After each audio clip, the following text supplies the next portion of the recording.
Uttarkashi tunnel rescue operation का आज 8वां दिन। मजदूरों को निकालने के लिए अब पहाड़ के ऊपर और साइड से होगी ड्रिलिंग। विदेशी विशेषज्ञों की मदद से जुटेंगी 6 टीमें।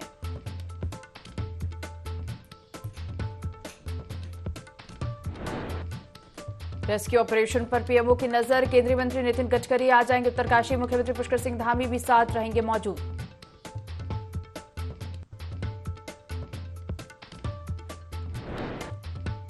आज होगा भारत ऑस्ट्रेलिया के बीच विश्व कप का फाइनल मुकाबला। देहरादून में कई जगहों पर लगेंगी बड़ी स्क्रीन। हरिद्वार में साधु संतों ने भगवान शिव का दुग्धाभिषेक कर भारत की जीत की कामना की।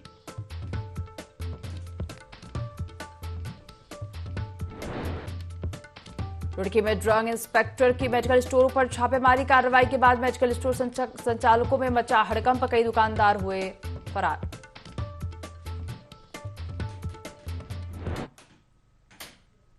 तो देवभूमि लाइव देख रहे हैं आप और मैं हूं आपके साथ दिव्या। बुलेटिन की शुरुआत करेंगे उत्तरकाशी से आई खबर के साथ, जहां टनल में नई रणनीति पर काम शुरू हो गया है। पीएमओ ने संभाली बचाव अभियान की कमान। केंद्र और राज्य के विशेषज्ञों के हिसाब से रेस्क्यू होगा। भू विशेषज्ञ भी मौके पर तैनात हैं और निर्देश दे रहे हैं। पीएमओ से भास्कर खुलबे भी घटनास्थल पर पहुंचे हैं और आज केंद्रीय मंत्री नितिन गडकरी भी टनल स्थल पर पहुंचेंगे। सीएम धामी भी गडकरी के साथ मौजूद रहेंगे। केंद्रीय और राज्य की एजेंसियां बचाव कार्य में और अब वर्टिकल ड्रिलिंग का काम किया जा रहा है। टनल में फंसे सभी मजदूर सुरक्षित हैं।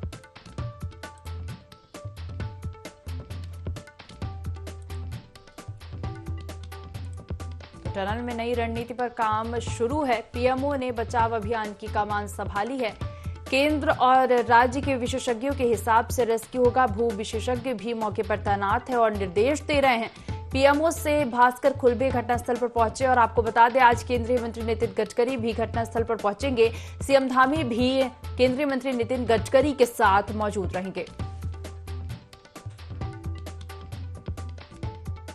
बैठक का उद्देश्य सिर्फ एक ही था कि जितने भी एक्सपर्ट्स हैं उनके सुझाव, उनके रिकमेंडेशंस हमको मिले और उन्हीं के अनुरूप हम अपनी एक प्लानिंग तय करें जिसमें एकजुट होकर के काम करने का एक तरीका, एक प्लान, एक स्ट्रेटेजी निकले। और मुझे खुशी है सभी एक्सपर्ट्स की राय एक ही थी कि बजाय एक एरिया से जाकर के रेस्क्यू वर्क करने के हमें कई सारे ऑप्शंस को एक साथ एक्सप्लोर करना चाहिए। तो टनल में नई रणनीति पर काम शुरू है। पीएमओ ने बचाव अभियान की कमान संभाली है। केंद्र और राज्य के विशेषज्ञों के हिसाब से रेस्क्यू होगा। भू विशेषज्ञ भी मौके पर तैनात हैं और निर्देश दे रहे हैं। पीएमओ से भास्कर खुलबे घटनास्थल पर पहुंचे हैं और आपको बता दें आज केंद्रीय मंत्री नितिन गडकरी भी टनल स्थल पर पहुंचेंगे और उनके साथ सीएम धामी भी मौजूद रहेंगे। खबर पर ज्यादा जानकारी लेंगे। हमारे संवाददाता विनय सूद हमारे साथ लाइव जुड़ गए हैं। विनय, टनल में नई रणनीति पर काम शुरू हो गया है और केंद्र और राज्य के विशेषज्ञों के हिसाब से रेस्क्यू लगातार जारी है। फिलहाल रेस्क्यू को लेकर क्या अपडेट?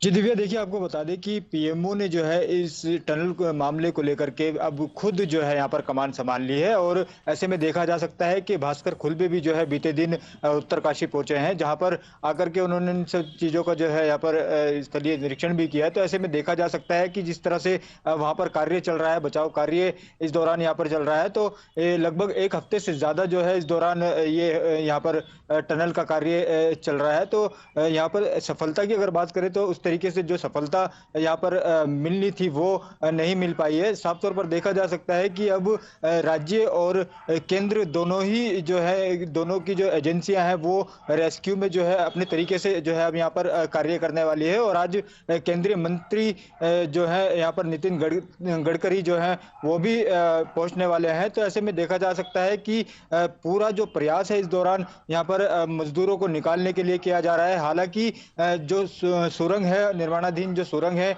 उसमें 5 जगहों को जो है इस दौरान यहाँ पर चिन्हित किया गया है, जिसके चलते जो है उनको निकालने का जो कार्य है इस दौरान यहाँ पर किया जाना है। वहीं अगर बात की जाए जिस तरीके से यहाँ पर सरकार की बात की जाए तो सरकार जो है यहाँ पर पूरे तरीके से प्रयास कर रही है कि मजदूरों को जल्द से जल्द बाहर किस तरीके से निकाला जा सकता है। तमाम एजेंसियां जो है इस दौरान यहाँ पर उत्तराखंड में मौजूद हैं। एसडीआरएफ, एनडीआरएफ की बात करें या फिर जो भूवैज्ञानिक हैं, वो विशेषज्ञ हैं, वो भी इस दौरान जो है यहाँ पर ऑनलाइन माध्यम से जुड़े हुए हैं। तो ऐसे में देखा जा सकता है कि पूरी तरह से मुख्यमंत्री पुष्कर सिंह धामी जो है इस चीज की मॉनिटरिंग भी कर रहे हैं। सभी अधिकारियों को उन्होंने निर्देशित भी किया है कि जितने भी मजदूर इस दौरान टनल में फंसे हुए हैं उनसे जो है उनके तीमारदारों की बात कराई जाए। साथ ही खाने पीने की जो व्यवस्थाएं हैं वो भी पाइप के माध्यम से टनल में की जा रही है। और दवाइयां जो है इस दौरान दवाइयों की भी अगर बात की जाए, क्योंकि बीते दिन वहां पर 2 मजदूरों की जो यहाँ पर बताया गया था कि उनकी स्वास्थ्य संबंधित जो है शिकायतें आ रही हैं, उनके लिए भी जो है दवाइयां उस दौरान वहां पर भेजी गई थी। तो कुल मिलाकर देखा जा सकता है कि पूरी तरीके से जो है केंद्र और राज्य सरकार जो है मजदूरों को टनल से किस तरीके से निकाला जाए इसको लेकर के प्रयासरत है। और जी मैंने देखा जाए तो लगातार कोशिश की जा रही है कि उनका रेस्क्यू किया जाए और आज हफ्ते भर से ज्यादा समय हो गया, 1 हफ्ते हो चुके हैं। तो क्या लग रहा है किस तरीके से उन तक जो खाने पीने का सामान या फिर सबसे बड़ी चीज जो टनल है वहां, टनल के अंदर सबसे बड़ी चीज जो होती है ऑक्सीजन के किस तरह से वहां भरपूर पहुंचाया जा रहा है? जी बिल्कुल, देखिए सबसे बड़ी बात जो है ऑक्सीजन की है, क्योंकि एक पाइप जो है वहां पर टनल के अंदर जो मौजूद है उससे ऑक्सीजन देने का भी जो कार्य है वो पहले दिन से ही वहां पर ऑक्सीजन दी जा रही है, जिसके चलते उनकी सुरक्षा को जो है यहाँ पर ध्यान दिया गया है कि जितने भी अंदर मौजूद यहाँ पर मजदूर हैं वो यहाँ पर वॉकी टॉकी से भी बात करते हुए नजर आ रहे हैं। उनका ऑडियो भी जो है इस दौरान यहाँ पर टीम ने दिखाया था और प्रसारित भी किया था कि मजदूर अंदर से आवाज देकर कह रहे हैं कि हम सब लोग यहाँ पर ठीक है। तो ऐसे में देखा जा सकता है कि जो सरकार है पूरी तरीके से यहाँ पर प्रयासरत भी है। हालांकि जो यहाँ पर गलती की अगर बात की जाए, जो लापरवाही है वो यहाँ पर कंपनी की निकलकर सामने आ रही है। जिस कंपनी ने टनल का जो यहाँ पर टेंडर लिया हुआ है उसको बनाने का जो कार्य जिसके दौरान किया जा रहा है उसकी जो लापरवाही है वो यहाँ पर सामने निकल कर आ रही है। लेकिन जिस तरह से शासन की अगर बात की जाए तो शासन को लिस्ट यहाँ पर मजदूरों की दी गई थी, वो 40 मजदूरों की लिस्ट इस दौरान जो है यहाँ पर दी गई थी। तो ऐसे में देखा जा सकता है कि जब वहां पर मलबा गिरना अंदर शुरू हुआ तो उससे 5 मिनट पहले ही जो एक मजदूर था वो टनल से बाहर निकल कर आया और उससे पहले भी जो है उन्होंने यहाँ पर शासन से बात करने के लिए जो है कंपनी के मालिक को कहा था कि अंदर जो है मलबा गिरना शुरू हो गया। लेकिन उनकी जो लापरवाही जिस तरीके से रही है, लापरवाही के चलते जो है ये बड़ा हादसा हुआ है, क्योंकि कंपनी ने 3 महीने बाद जो है यहाँ पर शासन को इस बारे में जानकारी दी और इतना बड़ा जो हादसा हुआ है ये यहाँ पर सामने निकल कर आया है। अब वहीं देखा जाए जो प्रदेश सरकार की अगर बात करें, मुख्यमंत्री पुष्कर सिंह धामी की बात करें तो उन्होंने पूरे तरीके से यहाँ पर कहा है कि पहली प्राथमिकता जो रहने वाली है वो यहाँ पर मजदूरों को निकालने की है और इसके बाद जो भी यहाँ पर कार्यवाही होगी वो भी निश्चित की जाएगी। साफ तौर पर जाहिर है कि यहाँ कंपनी की बड़ी लापरवाही सामने आई है और अब और देखा जाए तो लगातार रेस्क्यू अभियान भी जारी है और मजदूरों को बचाने की कोशिश भी लगातार की जा रही है। फिलहाल तमाम जानकारी साझा करने के लिए आपका धन्यवाद। इसके साथ ही रुक करेंगे अगली खबर का। उत्तराखंड में निर्वाचन आयोग ने निर्वाचक नामावली का लक्ष्य पूरा नहीं होने पर नाराजगी व्यक्त की है। जिला अधिकारियों को आयोग ने इस मामले में सख्त निर्देश दिए हैं। आयोग ने बूथ लेवल ऑफिसर यानी बीएलओ की एक अहम बैठक ली। निर्वाचन नामावली में 1 जनवरी 2024 के निर्धारित तिथि के प्रपत्र पर आवेदन करना अनिवार्य किया है। डीएम सर ने आज हमारे एक प्रशिक्षण रखा, क्योंकि 18 से 19 वर्ष के जो बच्चों का टारगेट है वो थोड़ा कम जा रहा है। तो इसलिए हम लोगों को बताया कि सर्वे करके और 1 जनवरी 2024 को जो बच्चे 18 साल की आयु पूरी कर चुके हैं उनके सबके प्रारूप 6 भर के उनका वोट जोड़िए, जो मृतक है उनको काट दीजिए, रिपोर्ट लगाइए अपनी सही से, कहीं ऐसा ना हो कि कोई गलत कट जाए। इंटर कॉलेज जो आसपास के जो इंटर कॉलेज है उनमें 18 साल के बच्चे होते हैं 12वीं पास। इंटर कॉलेजों से संपर्क कीजिए। मंडे ट्यूजडे की एक अभियान है, उस अभियान के तहत हमको निर्वाचन आयोग का कार्य सक्सेसफुल बनाना है। तो हम कोशिश करेंगे कि 9 बजे से लेकर 3 बजे तक हम विद्यालय में रहे। जितने ज़्यादा से ज़्यादा फार्म हो सकते हैं उसको भरें। कोविड-19 को ध्यान में रखते हुए साथ साथ बच्चों को साफ सफाई का भी महत्व बताएं। एसडीएम सर से हम अपने बात रखी कि हमें जो प्रॉब्लम आती है इस काम के बीच, जैसे हम लोग आंगनवाड़ी हेल्पर हैं, उसमें जो प्रॉब्लम्स आती है कि हम बीच में टाइम में नहीं जा सकते, वो सारी प्रॉब्लम्स हमने एसडीएम सर को बताई है कि हमारे साथ ऐसी प्रॉब्लम आती है। उन्होंने हमें आश्वासन दिया है कि हम लेटर वगैरह भेजेंगे आपके ऑफिस वगैरह में, जो भी हमारी हमसे हेल्प होगी हम वो सारी हेल्प आपको देंगे। 17 अक्टूबर से स्पेशल समृद्धि विजिलेंस जो चल रहा था, तो जो हमारी बीएलओ हैं या जो ग्राउंड पे काम करने वाले हैं, जो हमारे प्रारूप 6, 7, 8 जो भरे जाते हैं, जो फॉर्म भरे जाते हैं, उसकी प्रगति बहुत अच्छी नहीं है। तो प्रगति बहुत अच्छी नहीं होने के कारण इसमें डीएम साहब ने भी निर्देश दे रखे हैं कि बीएलओ के साथ बैठक कर ली जाए और उनको क्या समस्या है कि जिसके वजह से नए जो फॉर्म है वो नहीं भरे जा रहे हैं। तो उसी को लेके हमने आज ये बैठक की थी और इनसे पूछा हमने कि भाई किस वजह से आप लोग नहीं फील्ड में काम कर रहे हैं। एक तो ये है, और दूसरा हमने मंडे और ट्यूसडे को जो हमारे high school, inter, degree college वगैरह है उसमें भी हमने स्पेशल कैंप लगवा दिए हैं और जो हमारी जो संबंधित बीएलओ होगी वहाँ पे जाएंगी। और हमने स्कूलों के साथ भी, कॉलेजों के साथ भी बैठक कर ली है। उन्होंने भी बच्चों को ब्रीफ कर दिया है कि मंडे ट्यूसडे में वो जो भी आईडी वगैरह है, फोटो वगैरह है वो लेके आएंगे और जो हमारी बीएलओ है वहाँ पे जाके वो अपना फॉर्म भरेंगे। रुड़की के मोहनपुरा में इलाज के दौरान मरीज की मौत हो गई और 1 महीने से ज्यादा होने के बाद भी गिरफ्तारी न होने पर सिविल लाइन कोतवाली में मृतक के परिजन और सामाजिक संगठनों के लोग कांग्रेस के पदाधिकारियों के साथ पहुंचे और कोतवाली सिविल लाइन में विरोध प्रदर्शन करते हुए सांकेतिक धरने पर बैठ गए। साथ ही प्रदर्शन का डॉक्टर की गिरफ्तारी करने की मांग की और इस दौरान राष्ट्रीय त्यागी ब्राह्मण भूमिहार समिति के राष्ट्रीय अध्यक्ष मांगेराम त्यागी ने कहा कि डॉक्टर की लापरवाही के चलते मरीज की मौत हो गई थी और मामला दर्ज होने के बावजूद अभी तक डॉक्टर की गिरफ्तारी नहीं की गई है।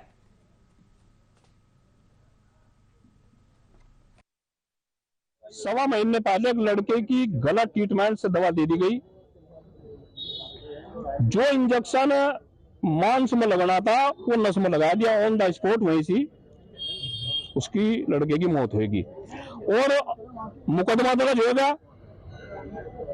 और मुकदमा दर्ज होने के बाद आज तक वो आदमी जो इसमें मुलजिम है वो हाई कोर्ट के 21 तारीख लग रही जो सुना है, हो सका यो उसे टाइम दे रहा हो कि हाई कोर्ट से स्टे ले ले, गिरफ्तारी वारंट ना हो, वहां से गिरफ्तारी में स्टे मिल जाए, फिर हम ना लड़ते रहो। यो हम होने नहीं देने के। हमने 19 तारीख तक का समय दिया है।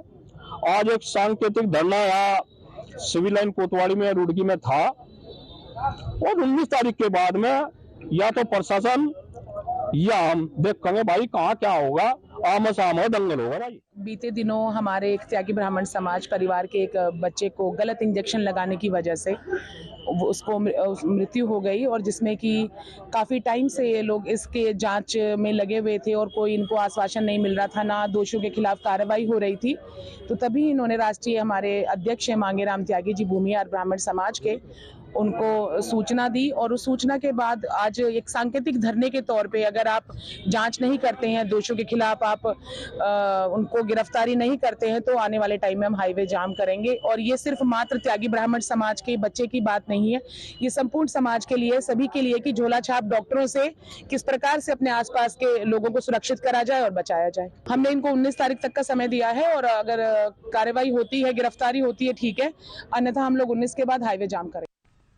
तो 9 नवंबर को देहरादून स्थित रिलायंस के ज्वेलरी शोरूम में दिन दहाड़े 14 करोड़ रुपए की ज्वेलरी की लूट की घटना को अंजाम देने वाले लुटेरे अब तक पकड़ से बाहर है। देहरादून पुलिस की बिहार, यूपी, हरियाणा, दिल्ली, महाराष्ट्र समेत कई राज्यों में अपराधियों की धरपकड़ के लिए दबिश जारी है और कई टीमें अभी भी इन राज्यों में जांच में जुटी हुई हैं। वह एसएसपी बिहार में तमाम जानकारी लेकर देहरादून लौट चुके हैं। एसएसपी अजय सिंह ने जानकारी देते हुए बताया कि पुलिस मुख्यालय ने कुख्यात सुबोध गिरोह से जुड़े 2 मुख्य आरोपियों की पहचान करके दोनों पर 2-2 लाख रुपए का इनाम घोषित किया। एसएसपी ने जानकारी देते हुए बताया कि ये गैंग लूट को अंजाम देने से 1-2 महीने पहले रैकी करते थे और ऐसी जगह को चुनते थे जहां से लूट करके आसानी से भागा जा सके और साथ ही यहाँ जैमर का भी प्रयोग करते थे।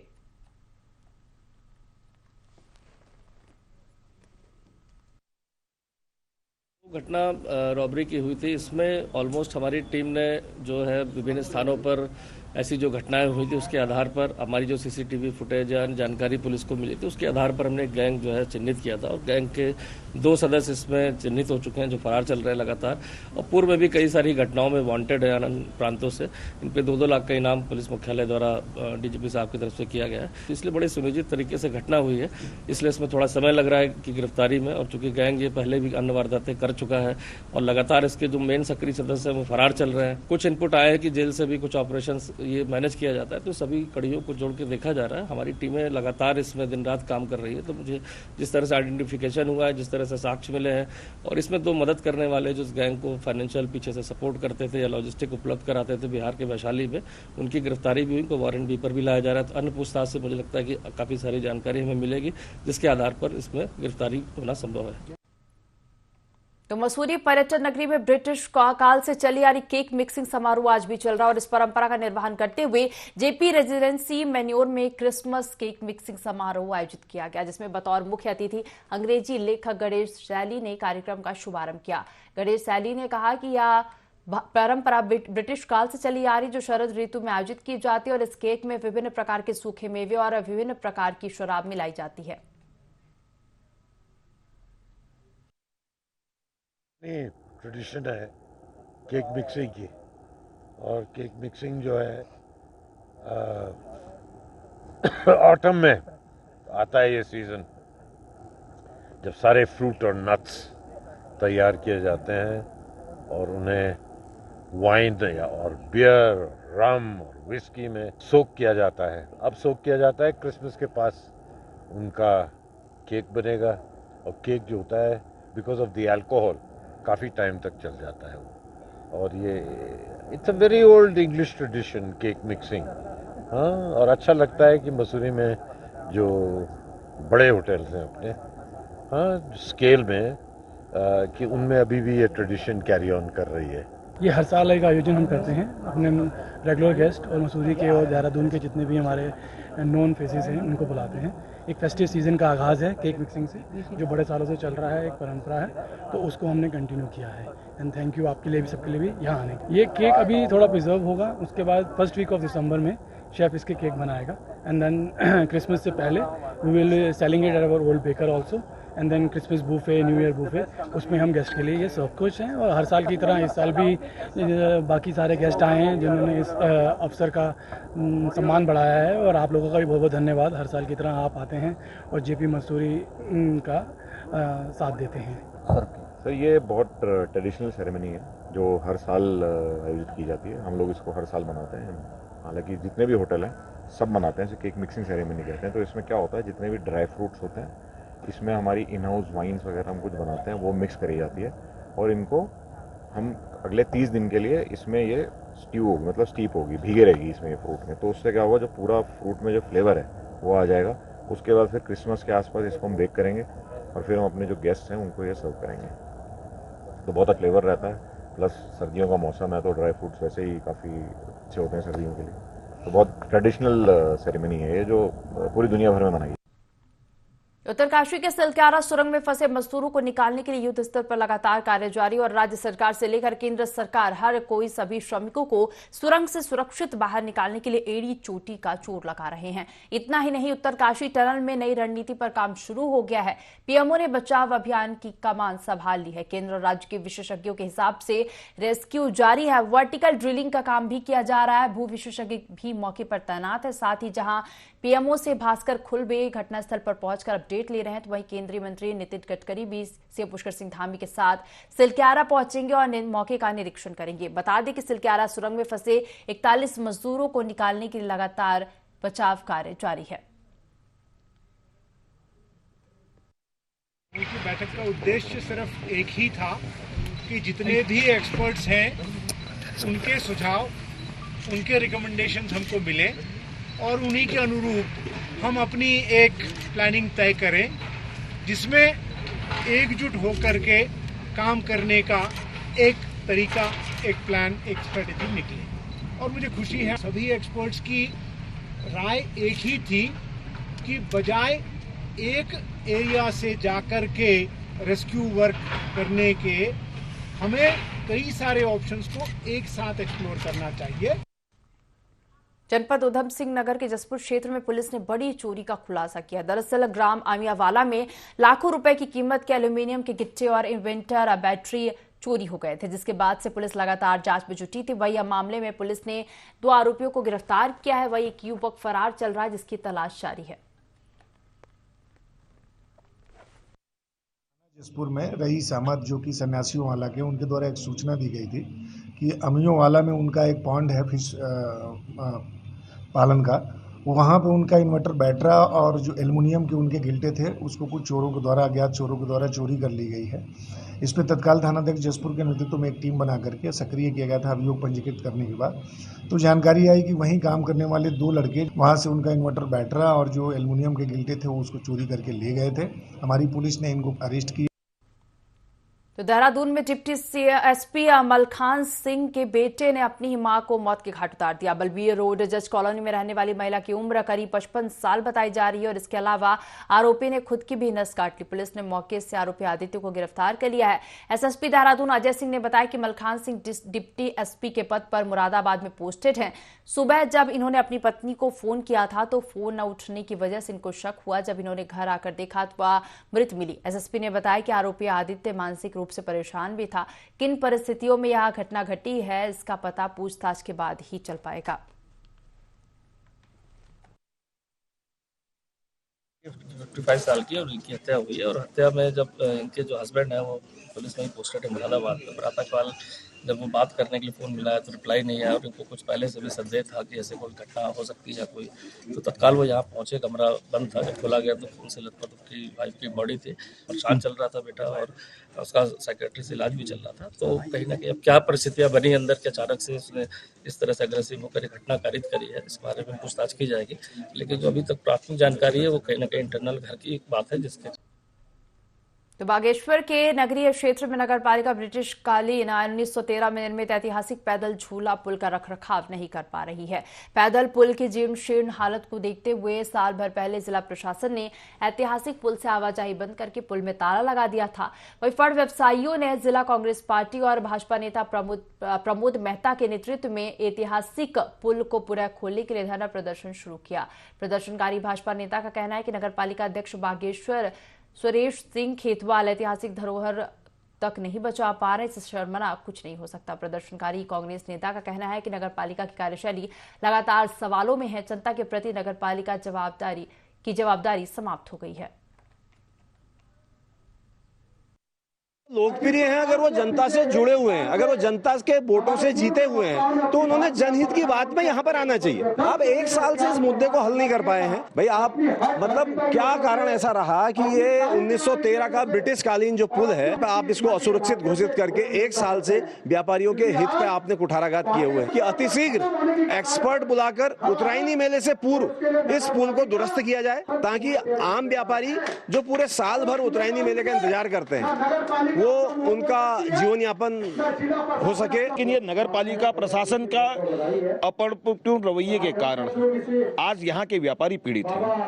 आप देखेंगे कि जिस तरीके से धनतेरस का त्योहार आया, पिछली बार उत्तरायणी में बंद कर 1 साल पहले जब उत्तरायणी थी बंद कर इस पुल के माध्यम से जो बंद किए यहाँ के व्यापारी पीड़ित हुए। आज फिर 5 महीने से पुल बंद है। सत्ता पक्ष के लोग और यहाँ के प्रबुद्धजनों ने जब कुछ नहीं बोला तो हमने यहाँ पर कोई धरना प्रदर्शन करने के माध्यम से सरकार को चेताने का काम किया कि जल्द से जल्द अगर आपके द्वारा ये नहीं खोला गया तो हम एक वृहद आंदोलन यहाँ पर शुरू। लोहाघाट थाने के नवागंतुक थानाध्यक्ष सुरेंद्र सिंह कोरंगा ने थानाध्यक्ष का पदभार संभाल लिया है। पदभार ग्रहण करने के बाद थानाध्यक्ष सुरेंद्र सिंह कोरंगा ने प्रेस वार्ता में बताया कि लोहाघाट थाना क्षेत्र में किसी भी कीमत पर कानून व्यवस्था से खिलवाड़ नहीं होने दिया जाएगा। मुख्य फोकस नशे के सौदागरों के खिलाफ कार्रवाई करना, नगर की यातायात व्यवस्था को सुचारू करना, महिला और साइबर अपराधों में कमी लाने पर रहेगा। लोगों के सहयोग से नगर की कानून व्यवस्था को मजबूत बनाया जाएगा। पुलिस हमेशा लोगों के साथ खड़ी है। बताऊंगा कि हमारे आदरणीय पुलिस अधीक्षक महोदय श्री देवेंद्र सिंह पिंचा द्वारा मुझे यह कार्यभार सौंपा गया है और जिम्मेदारी के साथ दिया गया है। प्रायोरिटी पे सर का हमेशा ये रहता है कि नशे पे आप कंट्रोल करें, नशा मुक्त क्षेत्र को बनाएं। जो बच्चे आपके आज के टाइम में इसमें क्या चरस की लत में पड़ गए हैं उनको रिहेबिलिट करने के लिए उनको काउंसलिंग की जाए, रिहेबिलिट किया जाए, उनको नशा मुक्ति के लिए प्रेरित किया जाए, उनके पेरेंट्स को समझा के जागरूकता के तहत। बाकी मैंने क्षेत्र में देखा है थोड़ा बहुत यातायात की समस्याएं हैं, जाम की स्थितियां रहती हैं, तो उसमें लोकल आपकी टैक्सी यूनियन है या जो भी आपके व्यापार मंडल हैं, इनके सहयोग से हम मीटिंग लेके इन समस्याओं का निदान करेंगे। और बाकी अगर नहीं फिर भी नहीं होता है तो उसके बाद हम कानूनी कार्रवाई का इस्तेमाल करेंगे, आवश्यक कार्रवाई कर चीजों को सही करने का प्रयास किया जाएगा। इस बुलेटिन में फिलहाल इतना ही। आप बने रहिए इंडिया 24 के साथ। नमस्कार।